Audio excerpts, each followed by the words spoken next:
বিধানসভার ভিতরে তো তৃণমূলের বিধায়কদের ফোন চুরি, এটা সত্যিকারেই চুরি হয়েছে না এটা খবরটাকে মিডিয়াকে খাওয়ানো হলো, কোনটা?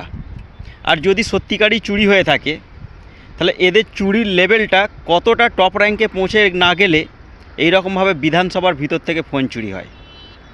কারণ এরা এমন কোনো জায়গা নেই যে যেখানে চুরি করেনি বা চুরি করে না।